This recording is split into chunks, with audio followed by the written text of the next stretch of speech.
오늘 우리가 세 번째 경건하지 않은 사람들이라고 하는 말씀을 좀 함께 나눌 텐데, 본문 말씀을 읽으니까 마음이 조금 무거우시죠? 좀 우리가 좀 이렇게 긍정적이고 좋은 내용이 아닌 내용들을 우리가 좀 읽었습니다. 그렇지만 오늘 말씀을 우리가 반면교사로 삼아서 우리가 이러한 삶이 아니라 정말 경건한 믿음의 삶을 살아야 되겠구나 하는 것을 다시 한번 마음에 새기는 귀한 시간이 되시기를 바랍니다.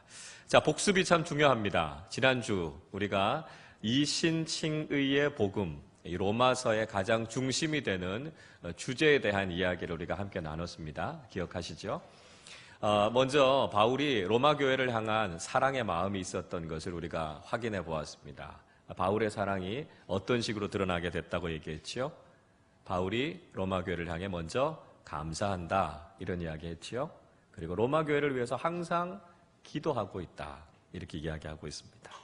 또 로마 교회를 꼭 방문하고 싶은 소원을 가지고 있었다는 이야기 드렸고요. 그리고 그들에게 신령한 은사를 선물로 주고 싶다 그런 이야기 했습니다. 그리고 마지막 로마 교회를 향한 부담, 내가 복음의 빚진 자로 복음을 꼭 전하기를 원한다 하는 이야기를 하고 있습니다. 그리고 이어서 사도 바울이 복음이란 무엇인가 하는 것을 다시 한번 정리해서 이야기하고 있죠. 나는 복음이 부끄럽지 않다 이야기합니다. 복음이 나의 자랑이고 늘 복음을 자랑하는 삶을 살아간다는 것을 바울이 이야기하고 있습니다. 그리고 그 복음이 뭐라고요? 하나님의 능력이라고요. 능력. 그래서 그 복음의 능력을 나타내면서 살아갈 것에 대해서 이야기하고 있습니다. 복음은 하나님의 의다 말씀했죠. 하나님과의 바른 뭐라고요? 관계라고요. 관계. 하나님의 의라는 것은 하나님과 우리가 얼마나 바른 관계를 맺으면서 살아가는가 하는 것을 이야기하고 있는 것이죠. 복음은 우리를 믿음으로 믿음에 이르게 한다라고 하는 거죠. 그러니까 복음을 받아들이는 방식은 믿음이다라고 하는 것을 말씀드렸습니다. 그래서 결론적으로 의인은 오직 믿음으로 살리라. 우리의 노력이 아니고 우리의 선행이 아니고 우리가 율법을 지켜서 구원받는 게 아니라 그래, 의인은 믿음으로 사는구나. 이것이 로마서 전체를 관통하는 매우 중요한 주제였다라고 하는 것이죠. 자, 오늘 우리가 읽은 말씀 속에서는요, 하나님의 일반 계시가 있다라고 하는 것으로 이야기하고 있습니다. 하나님의 일반 계시라고 하는 건 뭐냐면 예수를 믿는 사람이든 그렇지 않은 사람이든 누구나 다 하나님을 알 수 있는 길이 있다는 거예요. 하나님께서는 예수를 믿는 사람들만이 아니라 모든 사람들에게 하나님을 다 계시해서 나타내어 주셨다라고 하는 것을 이야기하고 있습니다. 자, 그래서 1번 보시면 그들 속에 주신 하나님을 알만한 것이 있다 이렇게 이야기합니다. 그들 속에 주신 하나님을 알만한 것, 이게 뭘까요? 이게 양심입니다. 양심.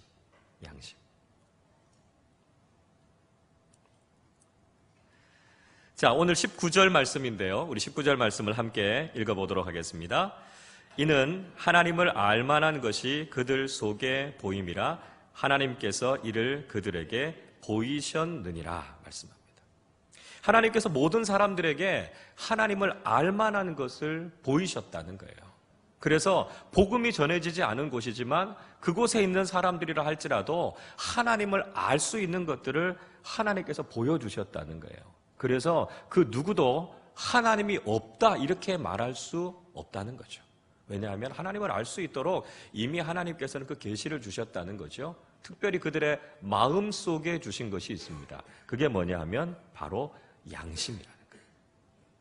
그러니까 양심을 통해서 우리는 하나님을 알 수 있게 된다라고 하는 것이죠. 자, 그래서 로마서 2장 15절의 말씀이 이걸 이야기하고 있는데요. 자, 한번 화면을 보시죠. 이런 이야기하지요. 이런 이들은 그 양심이 증거가 되어 그 생각들이 서로 혹은 송사하며 혹은 변명하여 그 마음에 새긴 율법의 행위를 나타내느니라 말씀하고 있습니다. 자, 율법과 복음이 우리의 삶의 선과 악을 구분할 수 있는 기준이 됩니다. 그러나 율법을 알지 못하고 복음을 듣지 못한 사람이라 할지라도 하나님은 우리 마음에 이미 양심의 법을 주신 거예요. 그래서 양심의 법의 기준으로 해서 무엇이 옳은 것인가 그른 것인가 라고 하는 것을 판단할 수 있는 양심이라고 하는 장치를 하나님께서 우리에게 주신 거죠. 그래서 잘못된 일을 하는 사람들 보면 뭐라고 이야기합니까? 넌 어떻게 양심이 없냐? 이렇게 이야기하죠. 넌 하늘이 두렵지 않느냐? 이런 이야기합니다. 무슨 이야기죠? 하나님께서 주신 그 양심이 우리로 하여금 바른 길을 걸어갈 수 있는 장치가 되게 한다라고 하는 겁니다. 하나님께서 우리 속에 하나님을 알 만한 것들, 하나님이 원하시는 선한 삶을 살 수 있도록 하는 양심이라고 하는 장치를 주셨다라고 하는 것이죠. 그것이 하나님께서 주신 일반 계시 중에 하나다라고 하는 겁니다. 자, 또 다른 하나님의 계시가 있습니다. 그게 뭐냐면 창조 속에 나타난 하나님의 손길입니다. 그러니까 창조된 것을 보면 그 속에서 하나님이 계시는구나 라고 하는 걸 알 수 있다는 거예요. 자, 그게 오늘 20절의 말씀인데요. 20절 같이 한번 읽어보겠습니다. 창세로부터 그의 보이지 아니하는 것들 곧 그의 영원하신 능력과 신성이 그가 만드신 만물에 분명히 보여 알려졌나니 그러므로 그들이 핑계하지 못할지니라. 하나님께서 창조하신 것을 바라보면 그걸 보면서 창조주가 계시는구나 라고 하는 걸 우리가 인정하지 않을 수가 없다는 거예요. 이 놀라운 창조물들을 바라보면서 창조주 하나님을 느끼지 못한다, 그렇게 될 수 없다라고 하는 거죠. 그래서 우스갯소리로 이런 이야기합니다. 어떤 스님이 아주 경치가 좋은 곳에 구경을 하러 갔어요. 그래서 이 대자연을 보면서 너무 황홀하니까요, 그런 이야기 했다고 그러잖아요. 와, 이 아름다운 자연을 도대체 누가 창조한 걸까? 이렇게 이야기했다 그러잖아요. 무의식 중에 하나님이 만드신 걸 보면 이건 창조주의 영광이 그 속에 담겨져 있구나, 이걸 인정하지 않을 수가 없다는 거예요. 하나님께서 만들어 두신 그 아름다운 것들을 바라보면서 이게 그냥 생긴 게 아니라는 거죠. 창조자의 손길을 통해 아름답게 만들어진 것, 이것이 바로 이 대자연이고요. 이 대자연을 만드신 창조자의 손길이 있다라고 하는 것, 우리가 그걸 바라보면 찬양이 절로 나오게 된다는 것이죠. 주 하나님 지으신 모든 세계 내 마음속에 그리어볼 때 하늘의 별 울려 퍼지는 뇌성 주님의 솜씨 우주에 찾네.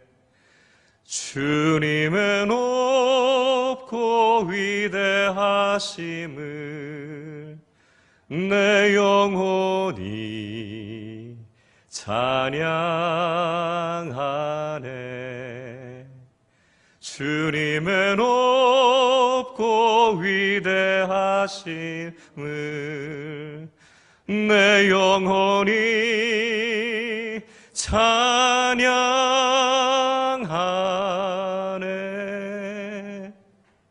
아멘.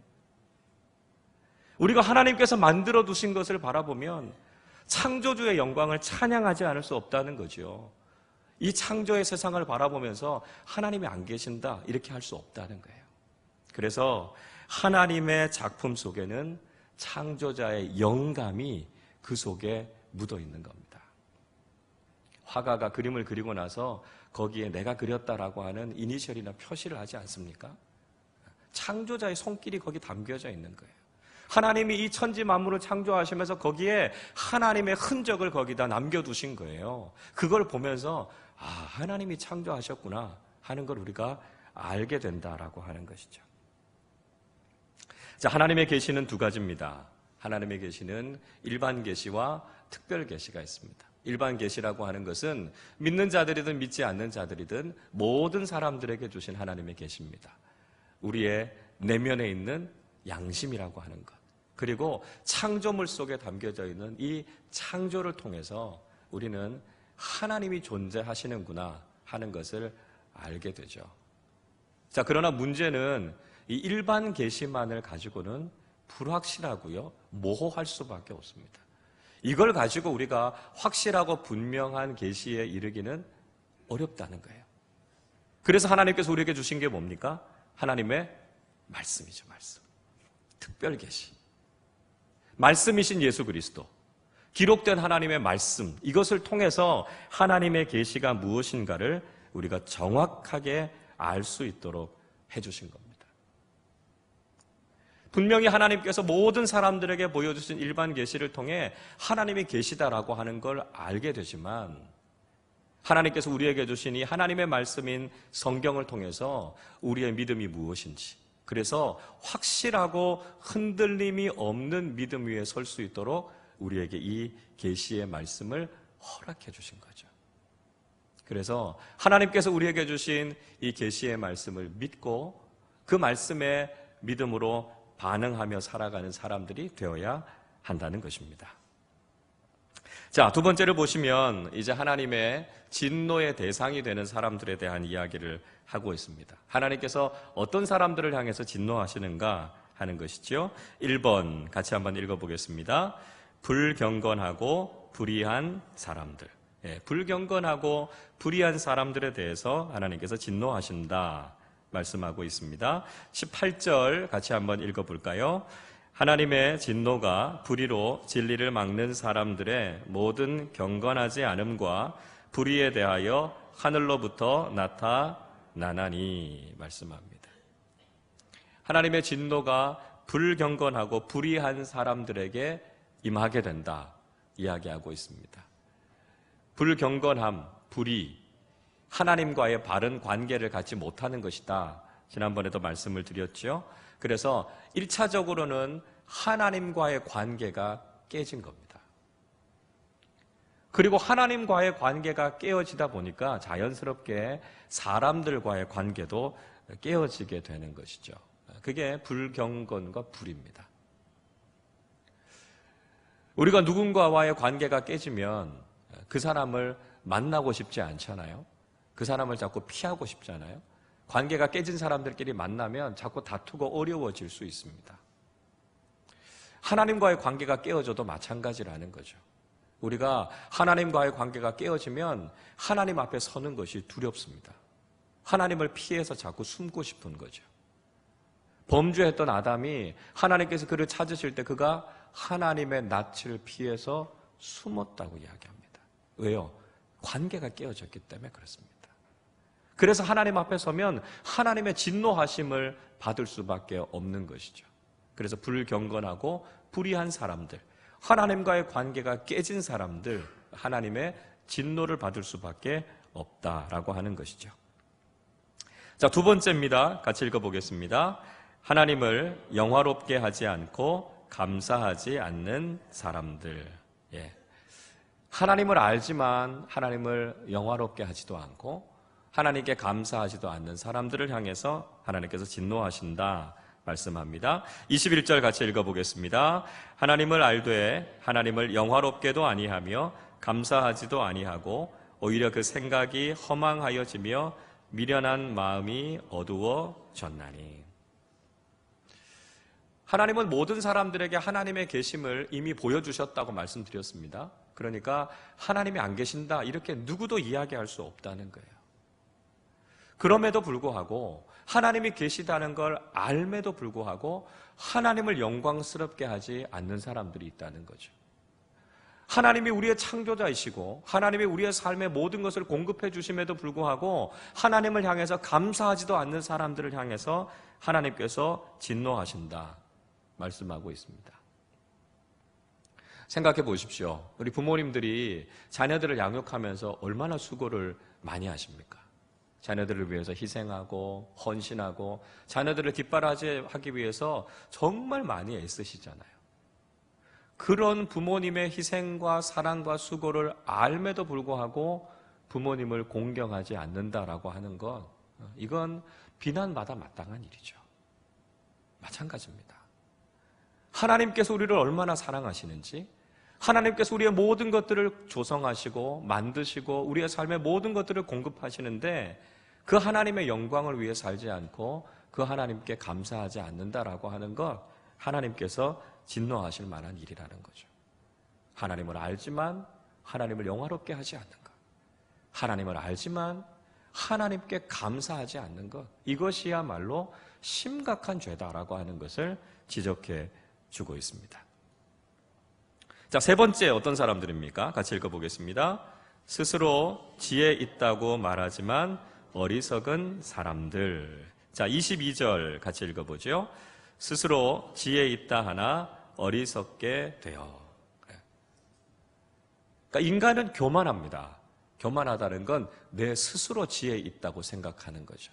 그래서 내가 가지고 있는 지혜로 하나님도 알 수 있고 모든 것을 다 알 수 있다고 하는 교만함이 인간의 마음속에 생길 수 있는 거죠. 그래서 감히 하나님의 창조의 신비에 대해서 도전합니다. 하나님의 생명의 주권에 대해서 도전합니다. 우리가 알고 있는 이 알량한 지식 가지고 하나님을 마치 다 아는 것처럼 우리가 그렇게 교만한 모습을 보이게 되는 거죠. 여러분, 인간이 아는 게 얼마나 됩니까? 우리가 알고 있는 지식 정말 보잘것없는 지식입니다. 그리고 그 지식도요, 하나님께서 우리에게 허락해 주시니까 우리가 깨닫게 되는 거 아닙니까? 하나님께서 우리가 지혜 주시지 않으면 우리가 그걸 어떻게 알 수 있습니까? 그럼에도 불구하고 마치 우리 스스로가 지혜 있는 것처럼 우리는 그렇게 교만해할 때가 있다는 거죠. 아닙니다. 지혜는요, 하나님과 연결되어 있을 때만 오는 겁니다. 무한한 지혜의 근원이 되시는 하나님, 우리가 그 하나님과 연결되어져 있을 때 하나님의 지혜가 우리에게 오게 되는 것이죠. 무엇을 통해서 지혜로운 하나님과 연결될 수 있습니까? 예배를 통해서요. 우리가 하나님의 말씀을 읽고 묵상하는 것을 통해서 하나님의 지혜가 우리에게 오게 되는 겁니다. 지혜의 원천이신 하나님께서 우리에게 지혜를 주실 때 비로소 우리는 모든 것을 깨닫고 알게 되는 것이죠. 저는 특별히 사랑하는 우리 자녀들이 하나님께서 주시는 이 지혜가 충만할 수 있기를 바랍니다. 혼자서 공부한다고 지혜가 생기는 게 아닙니다. 세상적인 노력으로 지혜가 주어지는 게 아니에요. 지혜의 근원 되시는 하나님과 연결되어질 때 하나님의 지혜가 우리 자녀들에게 임할 줄로 믿습니다. 지혜의 근원은 하나님을 경외하는 겁니다. 하나님을 경외할 때 하나님께서 우리 자녀들에게 부어주시는 그 지혜를 경험하면 요셉같이, 다니엘같이 탁월한 인생을 살아가게 되는 것이죠. 우리 자녀들이 하나님을 경외하며 하나님 앞에 예배하고 하나님의 말씀을 묵상하고 암송하고 그 말씀을 붙잡고 살아갈 때 세상이 감당할 수 없는 놀라운 지혜를 가지고 살아가게 될 줄로 믿습니다. 우리 자녀들에게 그런 하늘의 지혜가 충만하시기를 주님의 이름으로 축복합니다. 자, 네 번째입니다. 어떤 사람들입니까? 같이 읽습니다. 하나님의 영광을 우상으로 바꾼 사람들. 하나님의 영광을 우상으로 바꿔버린 사람들에 대해서 진노하신다 말씀합니다. 자, 23절 말씀 같이 읽어보겠습니다. 썩어지지 아니하는 하나님의 영광을 썩어질 사람과 새와 짐승과 기어다니는 동물 모양의 우상으로 바꾸었느니라 말씀합니다. 그러니까 우상 숭배에 대해서 지금 하나님께서 경고하고 계신 겁니다. 하나님께서 말씀하시는 우상 숭배라고 하는 것은 이방의 다른 잡신들을 섬기는 것, 이 정도만 이야기하는 게 아닙니다. 이방의 다른 신들을 섬기는 건요, 우상 숭배 중에서도 아주 차원이 낮은 겁니다. 우상 숭배 중에 제일 심각한 게 뭔지 아십니까? 보이지 않는 하나님을 눈에 보이는 어떤 형상으로 만들어내는 거예요. 이게 가장 큰 우상 숭배입니다. 출애굽기 32장의 말씀 읽어보면 모세가 시내산에 십계명을 받으러 올라가죠. 모세가 내려오는 게 더뎌지니까 이스라엘 백성들이 막 불평을 이야기합니다. 그리고 아론에게 하나님을 보여달라 이렇게 이야기합니다. 그래서 아론이 금송아지를 조각해서 만들고 이것이 너희의 하나님이다. 이렇게 이야기합니다. 출애굽기 32장 4절인데요. 이렇게 말씀해요. 아론이 그들의 손에서 금고리를 받아 부어서 조각칼로 새겨 송아지 형상을 만드니 그들이 말하되 이스라엘아 이는 너희를 애굽 땅에서 인도하여 낸 너희의 신이로다 하는지라. 뭐라고요? 금송아지가 애굽에서부터 우리를 이끌어낸 여호와 하나님이다. 이렇게 이야기하는 거예요. 그래서 하나님께서는 하나님을 그 어떤 형상으로도 만들지 말라 이렇게 이야기하고 있습니다. 영이신 하나님을 우리가 자꾸 보이는 그 무엇으로 만들려고 하는 것이 우상숭배가 될 수 있다는 거예요. 그래서 그걸 우리에게 경계하고 있는 것입니다. 여러분, 이게 종교개혁의 정신 아닙니까? 우리 개혁교회는 그 어떤 성상도 성화도 없습니다. 교회 안에 들어와서 어떤 형상을 만들어 놓은 거 없지 않습니까? 성화, 이콘이라고 하는 거 없습니다. 왜요? 보이지 않는 하나님을 자꾸 보이는 무엇으로 만들려고 하다 보면 우리도 알지 못하는 사이에 그게 우상숭배가 될 수도 있다는 거예요. 영이신 하나님을 영으로 예배하는 거죠. 하나님은 영이시니 영과 진리로 예배할지니라 말씀합니다. 그것이 영이신 하나님을 우리가 바르게 섬기는 거죠. 보이지 않고 썩지 아니하는 영원하신 하나님의 영광을 우리가 보이는 그 무엇으로 만들어서 우상숭배로 전락시켜서는 안 된다라고 하는 것을 우리에게 말씀해 주시고 있는 것이죠. 자, 그러면 뒷면을 한번 보시죠. 경건하지 않은 사람들에 대해서 이제 구체적으로 어떤 사람들이 경건하지 않은 사람들인가 이야기하고 있습니다. 자, 첫 번째 어떤 사람들이라고요? 정욕에 빠진 사람들, 경건하지 않은 사람들의 대표적인 사람들이다 이야기하고 있습니다. 자, 오늘 24절의 말씀인데요. 24절을 같이 한번 읽어봅니다. 그러므로 하나님께서 그들을 마음의 정욕대로 더러움에 내버려 두사 그들의 몸을 서로 욕되게 하게 하셨으니 말씀합니다. 정욕이라고 하는 것, 세상적인 욕심이죠. 세상적인 탐욕, 쾌락을 이야기하고 있습니다. 사도 요한이 이 정욕이 어떤 것들인가 하는 것을 요한일서 2장 16절에서 이야기하고 있습니다. 이렇게 말씀해요. 이는 세상에 있는 모든 것이 육신의 정욕과 안목의 정욕과 이생의 자랑이니 다 아버지께로부터 온 것이 아니요 세상으로부터 온 것이라 말씀합니다. 이게 정욕의 모습이라는 거죠. 하나님께서 주신 게 아니라는 거예요. 세상에서부터 온 세상적인 욕심. 우리가 여기에 빠져서는 안 된다라고 이야기하고 있습니다. 우리가 하나님께서 주시는 기쁨을 추구하면서 살아야지 세상적인 쾌락을 추구하면서 살면 안 된다는 거죠. 근데 문제는 이게 비슷하다는 거예요. 기쁨의 유사품이 쾌락이거든요. 그러니까 이걸 우리가 잘 구분하실 필요가 있습니다. 자, 기쁨과 쾌락이 뭐가 다를까요? 몇 가지로 우리가 구분해 볼 수 있는데요. 기쁨이라고 하는 건 갈수록 커지는 겁니다. 근데 쾌락은 갈수록 작아져요. 이게 기쁨과 쾌락의 차이입니다. 하나님이 주시는 기쁨은 갈수록 커져서 우리 자신을 가득 채웁니다. 근데 쾌락은 점점 작아져서 결국은 없어져 버리고 말죠. 그러니까 기쁨은 영원한 것이지만 쾌락은 일시적인 겁니다. 잠깐 있다 사라지는 거예요. 기쁨은 빼앗을 수 없는 거죠. 세상 그 무엇으로도 그 어떤 상황으로도 빼앗기지 않는 것이 기쁨입니다. 또 하나 중요한 특징이 있습니다. 기쁨이라고 하는 건 우리를 자유하게 합니다. 그런데 쾌락은요, 우리를 집착하게 해요.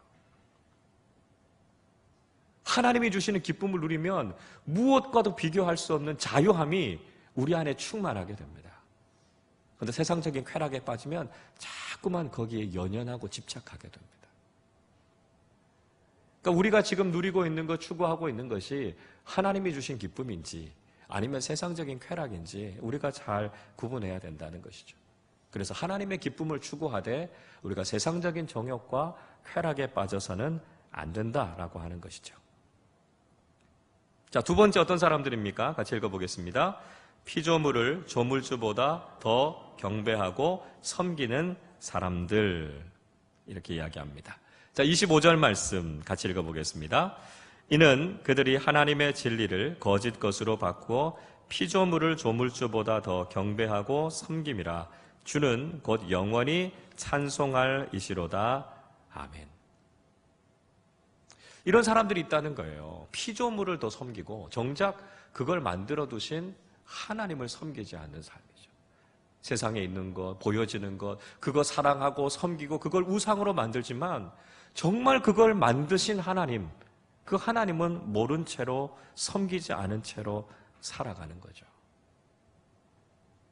그래서 우리가 이 땅을 살아갈 때 눈에 보여지는 세상적인 그 무엇을 섬기면서 사는 게 아니고요, 그 모든 것을 만드신 하나님만 섬기는 삶을 살아야 한다는 것이죠. 그래야 우리가 바른 믿음을 가지고 살아갈 수 있다는 것입니다. 그래서 어거스틴이 정말 기가 막힌 이야기를 했습니다. 여러분, 유인물에 보시면 어거스틴이 사랑의 질서를 우리가 지켜야 된다 하는 이야기를 합니다. 우리의 삶에 이 사랑의 질서가 잘 잡혀야 된다는 거예요. 그래서 어떻게 살아야 되는가 하면 하나님과 사람을 사랑하고 물질을 이용하라, 이렇게 이야기합니다. 하나님과 사람은요, 사랑해야 될 대상이라는 거예요. 우리의 온 마음과 우리가 가지고 있는 모든 것을 가지고 사랑해야 될 대상, 그 대상이 하나님과 사람들이라는 거예요. 그럼 우리에게 주신 물질은요, 그건 이용하는 거예요. 그것은 하나님을 사랑하기 위해서, 사람을 사랑하기 위해서 하나님께서 우리에게 주신 도구입니다. 그걸 가지고 하나님과 사람을 사랑하는 일을 위해서 써야 된다는 거죠. 그런데 이게 뒤바뀌면 문제가 생기는 거예요. 물질을 사랑하다 보면 하나님도 이용하게 됩니다. 물질을 사랑하다 보면 사람도 이용하게 되는 거죠. 우리 사회에서 일어나는 많은 문제가 바로 이 사랑의 질서가 잘못되어 있기 때문에 일어나는 문제들이 얼마나 많은지 모릅니다. 그래서 이 사랑의 질서가 바로 서야 되는 거죠.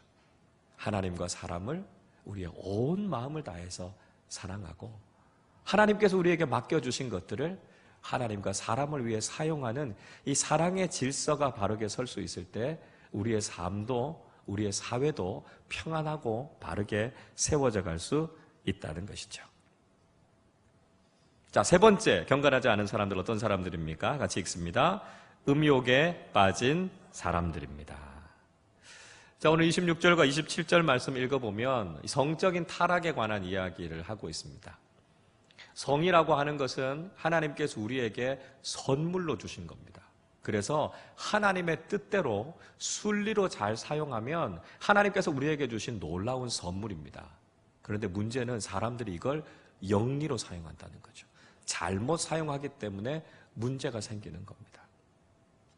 그래서 그 대표적인 것이 바로 동성애다라고 하는 것을 이야기하고 있습니다.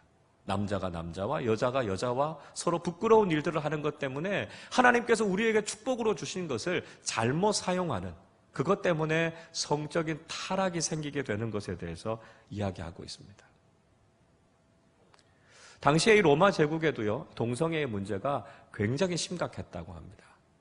그래서 역사학자들의 연구에 따르면 로마 황제 15명 중에 14명이 동성애자였다는 거예요. 그리고 이들의 통치 철학을 정당화시켜 주었던 로마의 그 유명한 사상가들, 그 철학가들, 대부분이 다 동성연애를 하는 사람들이었다는 거예요. 이 동성애의 문제가 오늘날 핫 이슈가 되고 있지 않습니까? 근데 이게 오늘만의 문제가 아니라는 거예요. 이건 이미 수천 년 전부터 문제가 되어져 왔었던 거고요. 성경은 이미 이것에 대해서 경고하고 있다는 것이죠.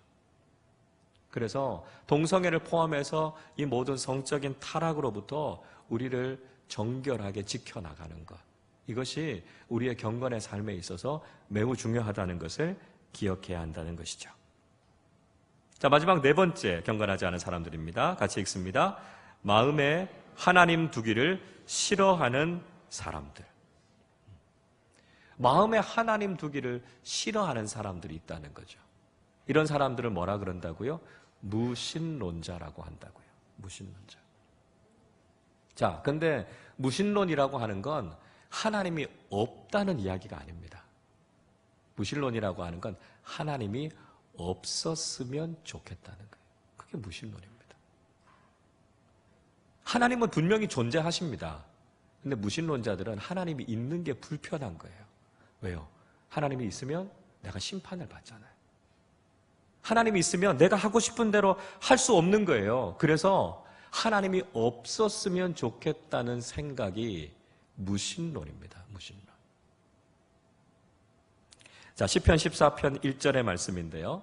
말씀을 한번 보시죠. 이렇게 이야기합니다. 어리석은 자는 그의 마음에 이르기를 하나님이 없다 하는도다.